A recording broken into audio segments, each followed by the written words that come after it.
before we get into the Potosí book, I want to spell out the overarching thesis or idea for the course, sort of where we are. The big idea, which I'm hoping, I don't know, you can never prove a thesis in science, you can only falsify a hypothesis, but I'm hoping to explore the dimensions of this overall idea. The first part of it we just read about in Restal, and I think I was really happy in the last class with the talk about the culture of war and the age of expansion, because that's really what I hoped we'd get out of it, in addition to the importance of indigenous allies as hugely necessary for the conquest. But the idea here is that the Portuguese and the Spanish, these two tiny little places in Europe, which weren't even probably countries or nations in any sense of the term, wanted to catch up to some of the big empires that were happening all around them, in some ways in Africa and in the Middle East. And so they start off trying to get their roots to Asia and all those things, but they end up developing a culture of war, which is very close to, or developed a lot of the things that we now know in modern warfare, as well as an age of expansion, which would reshape the world and would bring the world together for the first time since a long time. Not that people hadn't been traveling and in touch with each other, but these two continents had been relatively separated. And so we have this global moment here. And the second part of this is what we're reading about today, is the importance. We had these world trade routes, which were of course, that's what the Portuguese and the Spanish were after, to expand upon the trade routes into Asia and to get some of that African gold and those Asian treasures. And what they find and develop in Potosí puts a tremendous amount of silver through these trade routes and really transforms them. There are other things from the Americas which we could talk about, which are extremely important here, like potatoes, which become extraordinarily important for the diets of people across Eurasia, especially in the cold climate zones, probably saved the lives of millions, as well as led to the death of many people when there were famines and stuff. But in terms of cold climate crops, were enormously important. The spread of maize or corn, which was quickly adopted through most of Africa and just spread amazingly. And then, of course, tobacco, one of the greatest gifts from the Americas. But the thing that would shape our world perhaps the most after silver was azúcar, or sugar. And so in our third book, Three Ancient Colonies, we'll be talking about the enormous importation of enslaved Africans in order to grow sugar, which was once seen as this kind of exotic spice. You had to pay a lot of money for it and turn it into this thing that you added to other gifts from the Americas, like cacao, to make chocolate sugar beverages, and from the real Indies, tea, and of course coffee from the Middle East. And adding the sugar to it would make it into this very powerful, not only stimulant, but a calorie bomb, which we still depend a lot upon today. And so, at least for me, and I think for many others, it's difficult to imagine the Industrial Revolution, which we hear so much about, that we hear about what happened in England and in the United States and in other European countries, but without these kinds of the resources for the metallic resources that had been developed in the Americas, and the labor supply and the sugar, it's hard to imagine how this would have happened and occurred later. But what happens is that once industrialization occurs, then the countries that were able to industrialize and draw upon these resources sort of took off, and the places like Potosí and the islands of the Caribbean and Brazil, they kind of faded out or disappeared.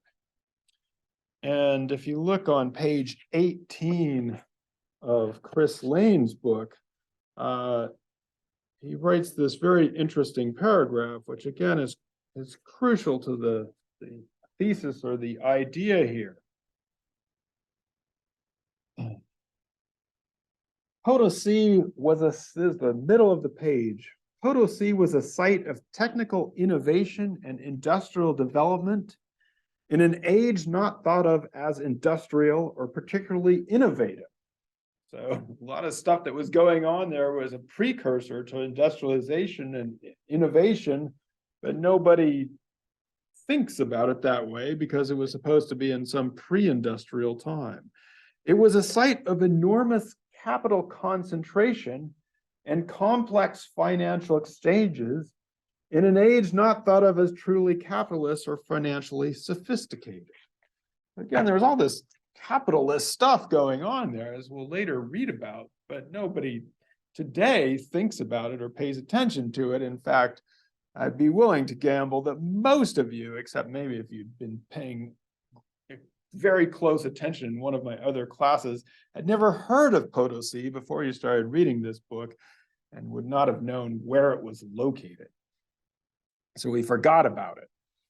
So the places that are the source or the place where we get our modern world from become forgotten, backward, traditional, lost in time. That is to say, we go there now as tourists and it looks to us like the people are underdeveloped or backward or primitive, or they're stuck somewhere in the background, even though that was probably the place where we got all of our ideas. Now in the Caribbean, sometimes we go there to be tourists and we go to the beach and we, some of the Caribbean countries that were huge sugar producers like Jamaica, we go there now and we sit on their beaches. And then there's other tourisms that go to we go to see Potosí, but it's to see the kind of the wasteland that it's become or what happened to it. And I'm hoping to, if our film projector works like I want it to, this old Toshiba machine, we're going to try and see a documentary called Can't Do It in Europe, which is about tourism to Potosí. So before we get into the details of Potosí, we should probably talk about, as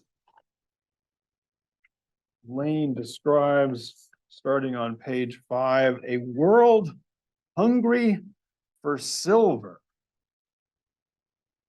Wait a second. Why would a world be hungry for silver? How can it be hungry for silver?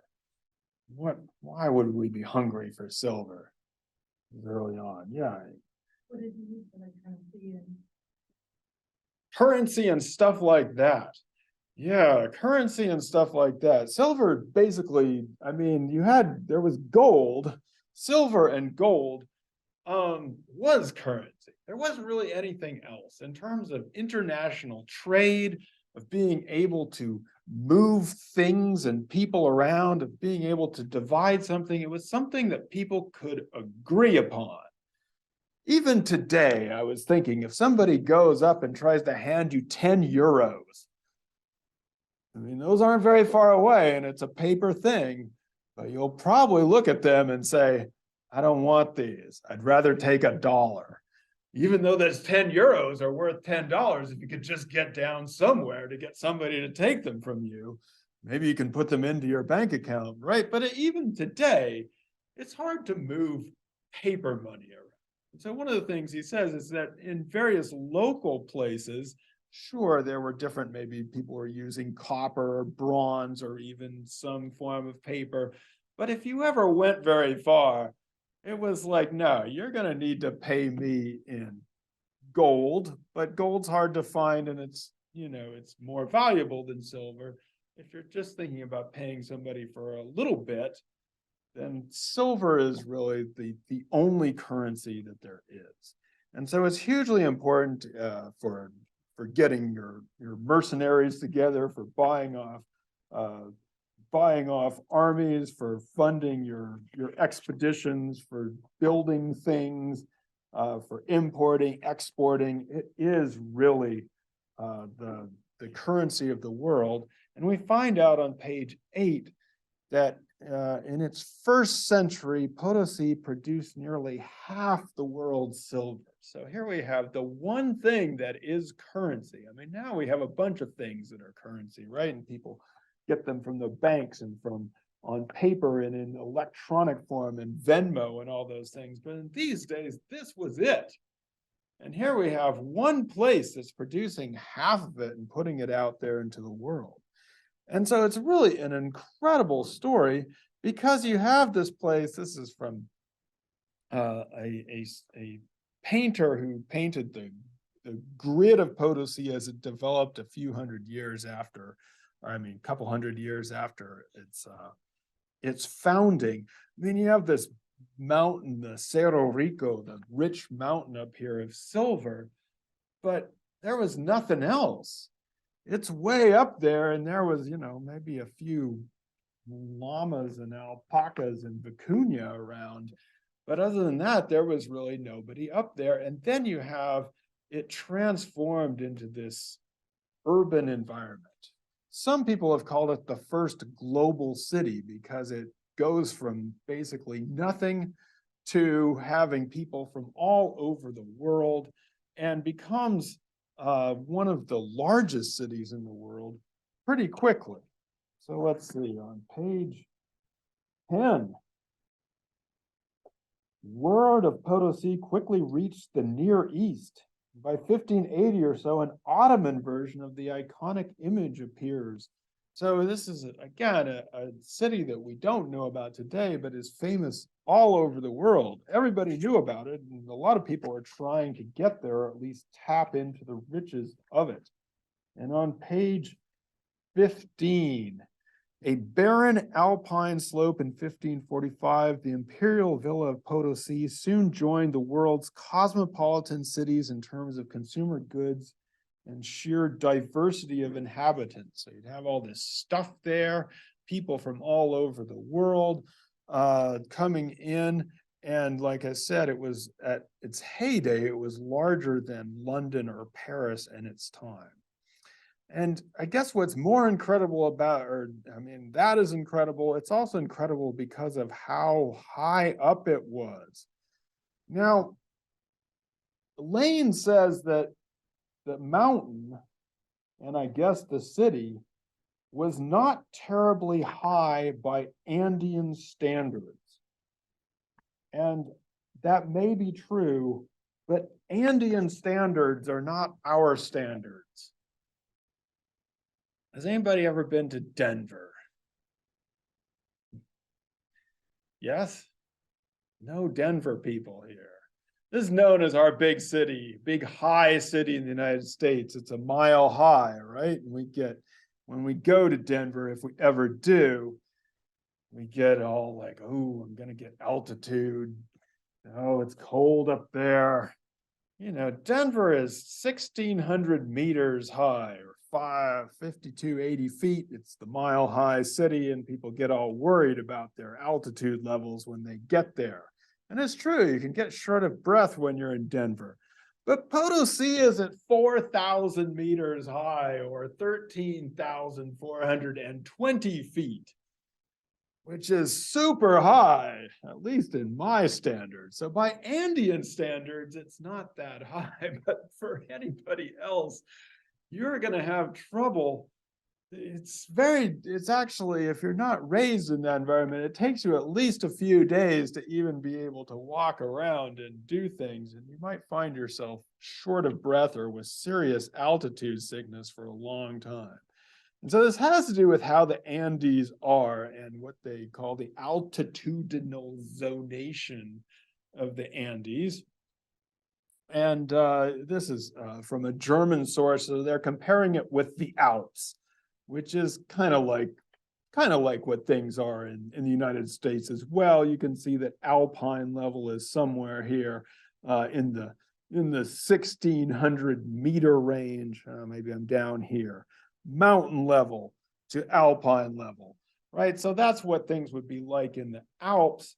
But in the Andes, what happens is if you're at that level, that's still, you're in warm territory. You can still grow like fruit and stuff. It's only when you get up above around 2,000 meters or so that you're more in cold climate stuff.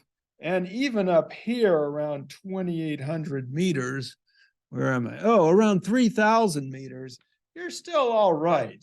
Around 2,800 meters, it's still like people who, that's like the altitude of Quito, for example, where they say that they have the 4 seasons in one day, where it's spring in the morning, summer in the afternoon, and in the evening it's fall, and in the night it's winter, because you have this diurnal or daily variation in temperature, but it's pretty much the same year round. And then up here is where things get cold, and it is freaking really cold in Potosí because it's above 4,000. You're up in the Tierra Alada. You're not at the snow line yet. That's way up here. Now you might wonder, how is it that we can get so high altitudinally and yet not be completely freezing? And the reason is because the Andes, the Andean mountains are very close to the equator. So here's the equator. You have Ecuador, which was named because of being on the equator. You have the city of Quito, which is almost exactly on the equator.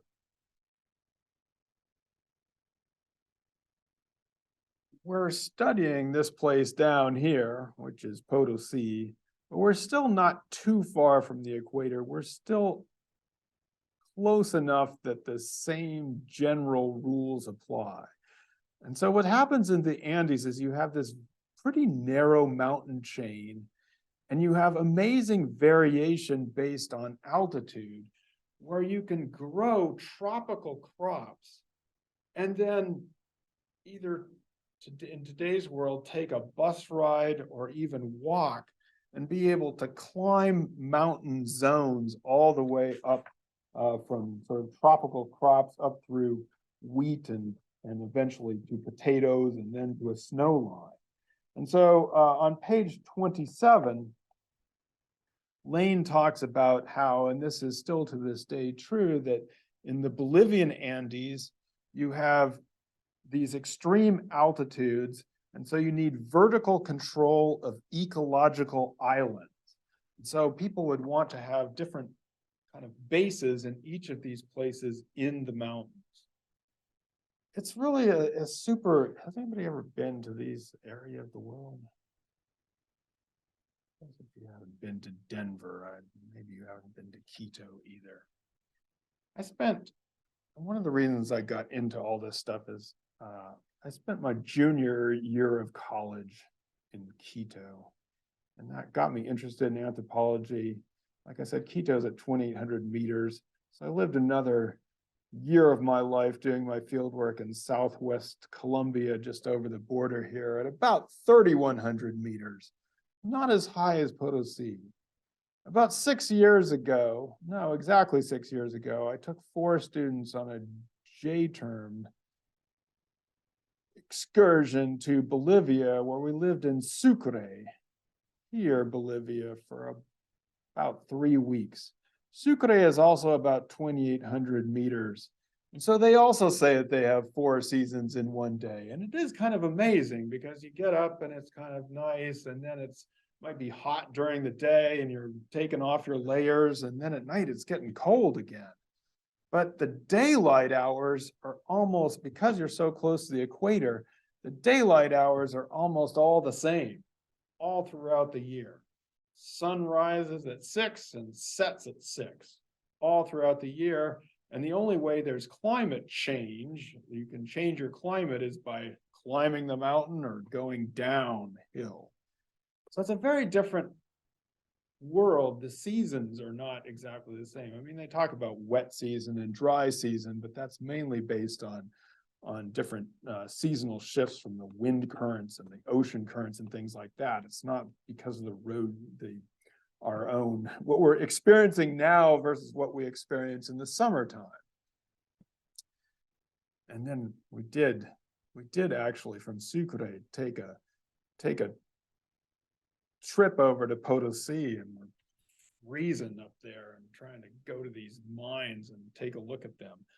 But it is really cold at 4,000 meters. I can say that. The other thing, it's so strange to talk. I mean, when you've grown up all of your life with the days being the same every day of the year, and then trying to imagine a place where the daylight is always shifting around and you're like, oh yeah, the days are longer now. I once tried to explain this to an old man there. And, he understood about cold and hot. Cold and hot, they can understand because they go up and down. But I'm like, yeah, well, in the summer, the days get longer. So, the sun will set, it'll be light until 9 o'clock at night. And in the winter, the days get shorter. So, the sun's going down about 4 o'clock. And he looked at me and he said, no. It's just like, no, that can't happen. And it's true. It's like, it's unimaginable. If you grew up in, if you grew up in this area, like you'd be sure that the sun was coming up and setting basically at the same time all year round. So it was an interesting conversation. If you ever get a chance to go to this area of the world, pretty fascinating. All right, so let's go to that crucial section of page 49. Most histories of Potosí. They weren't really into culture. I mean, but who was at the time? You can't, they needed some stuff. They really weren't interested in the people there, but they weren't anthropologists. Can we blame them? Maybe we can. So what he says here is that historians for many years assumed that upon discovery in 1545, Potosí was simply taken over by conquistadors and other greedy Europeans. So what he's saying here is that most historians, most histories of Potosí have assumed this. And later on page 50, he will also say that if you visit there or if you hear about it, you're going to get this same story. But he's going to tell us a different story. But anyway, so the story that is told, which is what David has just summarized, is that basically the Europeans seized or got control of Potosí, right? Potosí was simply taken over by conquistadors and other greedy Europeans, and these men forced indigenous workers held in encomienda or kept as yanaconas. Encomenderos or yanaconas. So just to back up a little bit on the terminology here, people who were in encomienda were basically people who had been living on lands that had been granted to various conquistadors or people who had done service to the king. And they'd say, okay, you get this land and you get the inhabitants that are on it. There were certain rights and responsibilities. So they weren't technically enslaved to the people, but for a lot of, they often had to pay tribute or maybe pay labor to them. So often people would use them to send them to the mines to work. Yanaconas is basically, an indigenous person who had pledged themselves to a European in exchange for protection. You'd get service. Again, not technically enslaved, but getting pretty close.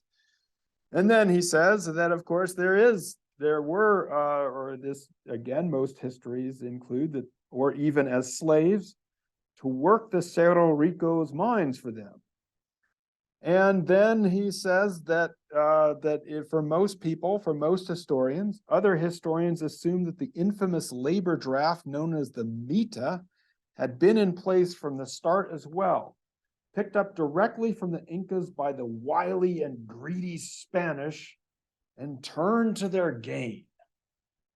So the mita was labor that was required by the Inca Empire. So they'd move people around, and basically for a month or so, you'd have to work for the Incas, and then you could go back to your place, or sometimes they'd move you around and resettle you.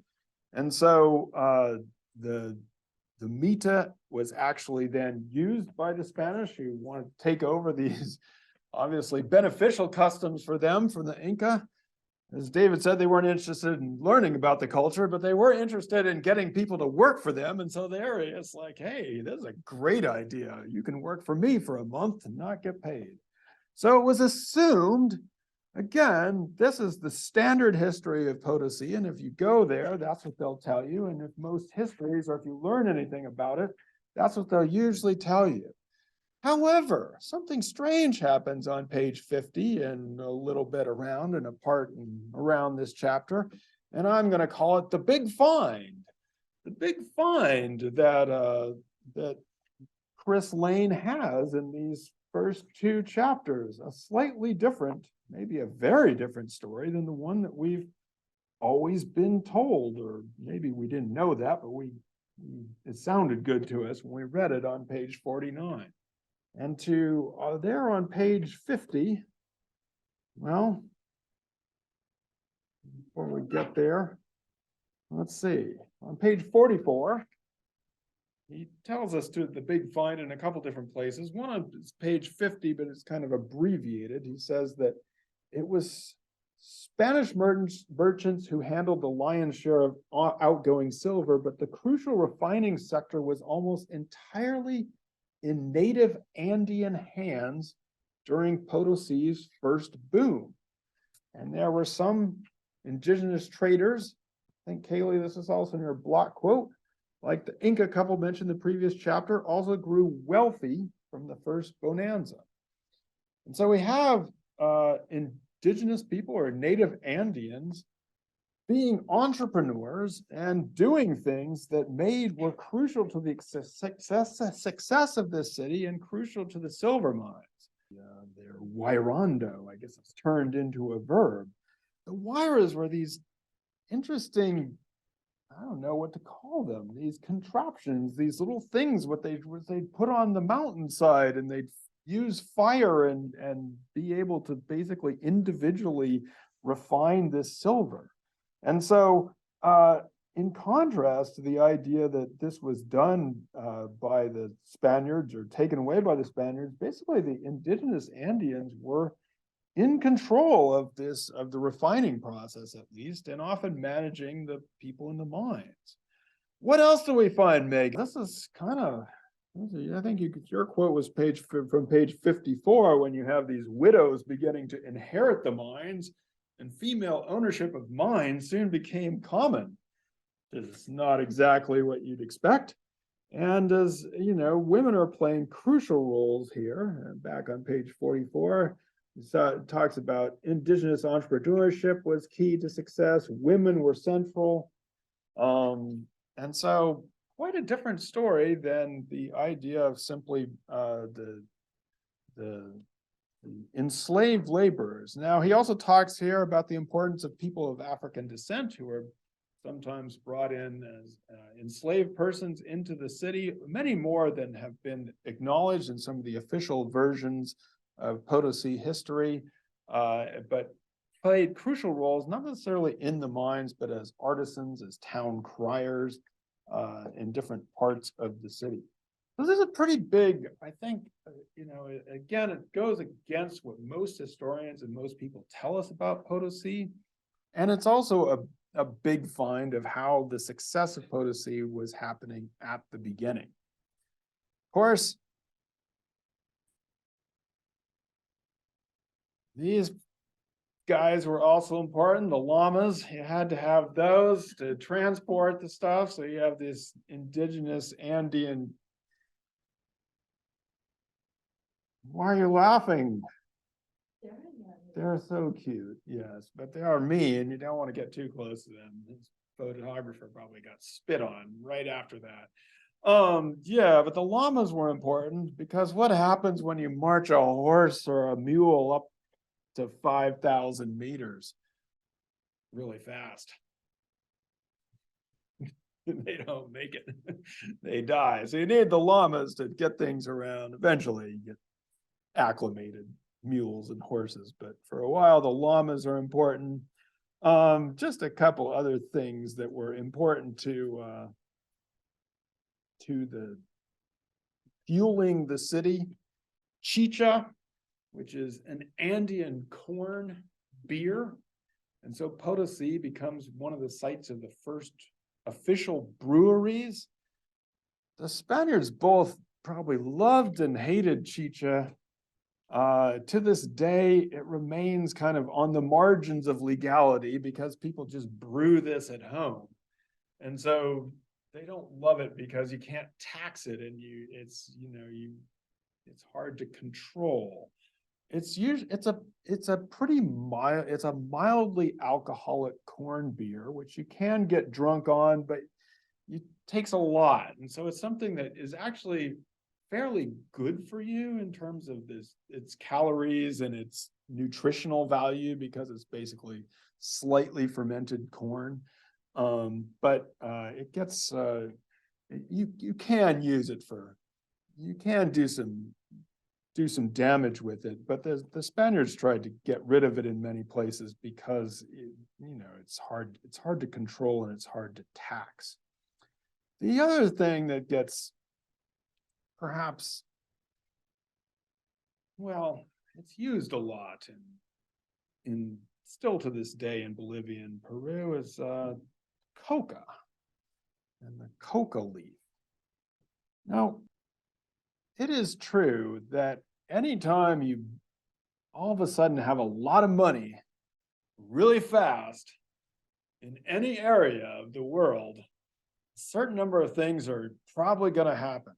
Well, first of all, that's why if you ever win the lottery, or if you look at lottery winners, many, many times they go crazy, and in a few years, they're back to where they started.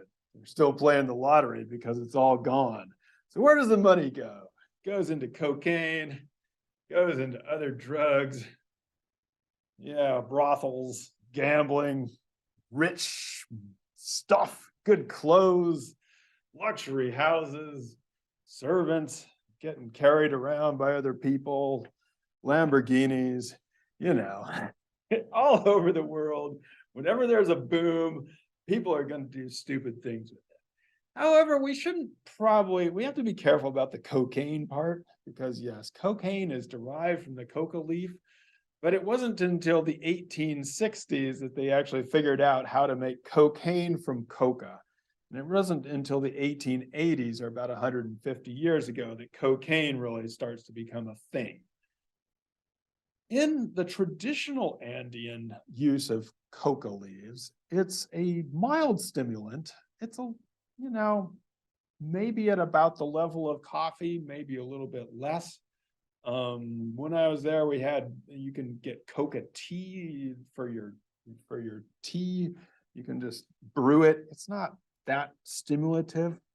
It's slightly habit forming, slightly addictive, but nothing like cocaine. So coca leaves can be chewed. They're really good for a few things. One, they're good for being a slight stimulant, so it helps you keep working, and especially at high altitudes, they're good for altitude sickness. So I was definitely doing the coca tea because it helps you deal with the altitude. It is also a hunger suppressant, so you can work for longer. So yes, in Potosí, they were probably doing a little bit too much coca, but the cocaine, that wasn't until a long time later. So they did have a lot of stimulants. By the way, Coca-Cola was originally had a little bit of coca in it. That was how it got its name and was originally imported. It's a complicated story why it became so suppressed and illegal in the United States, but in Bolivia, it's, there's just somebody selling some coca leaves in markets. It's still being sold like a normal thing.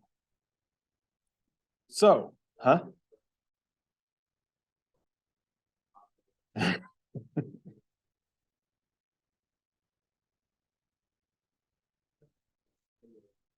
Yeah, well, cacao, and that's of course given to us by the what is now Mexico, and I mean, that's also in that range, but coca's a little bit got a little more force to it.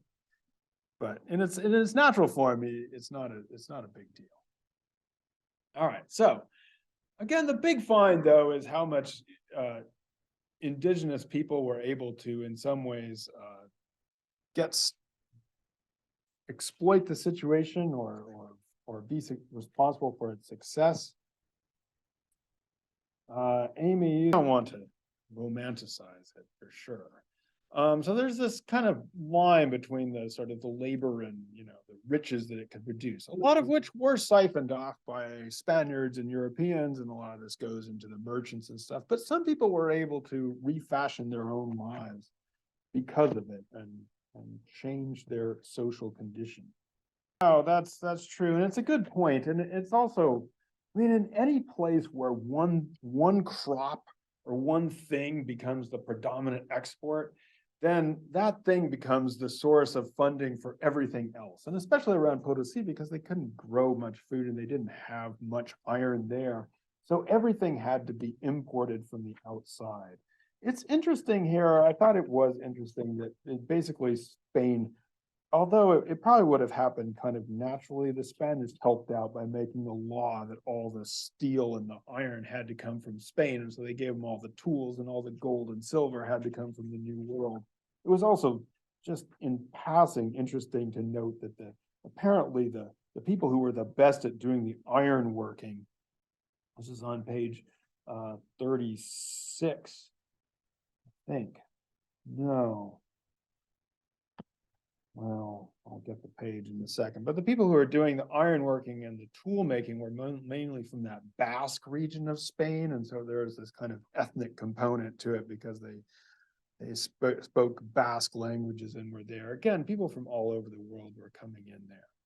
So we have here this kind of this huge boom town, kind of like Las Vegas. I think that comparisons to California and Western boom towns are appropriate. And then at the very end of this, at the end of chapter 2, we have an era of crisis. And this is perhaps what Marcus was imagining. So at the end of chapter 2 on page 66, like many mining districts the world over, Potosí faced crisis soon after its discovery. So they got all the easy smelted ores, the wiras were going, but they could only deal with the stuff that was quickly on the mountain. Let's see, it says the indigenous teamsters, traders, and merchants adapted quickly to bonanza life, and many managed to profit by it, even as they made their Spanish overlords and sponsors rich as well, by handing over generous quotas like tax silver or selling stimulants on consignment. Getting a loan for stimulants, probably not the best idea. Don't do that. But, I guess if the silver is flowing, it's flowing. Selling stimulants on consignment. So there's wealth going on there. Then the easy ores, the easy stuff is playing out. Crisis loomed and tensions rose. The Cerro Rico was littered with piles of unsmelted ore and seemingly useless tailings. The fabled Huayras, that's those processors that lit up the night skies, had reached their limits. To some, it already appeared that the much touted treasury of the world had been a mirage. Its mines faced stagnation, if not total abandonment. So it sounds like at the end of chapter 2 on page 66, that things are basically, it's been a boom and now it's a bust and now it's over. But Liam, we know already that that's not going to happen. Why? We know it's not going to all go away and be a bust. Why do we know that? We read the introduction. What's going on today on that mountain?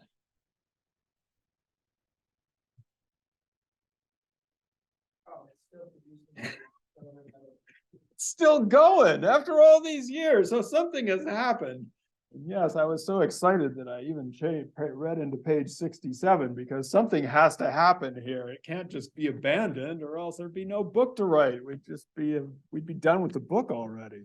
So something's going to happen in chapter 3 that's going to be cool. But as Liam says, yes, it's still going today.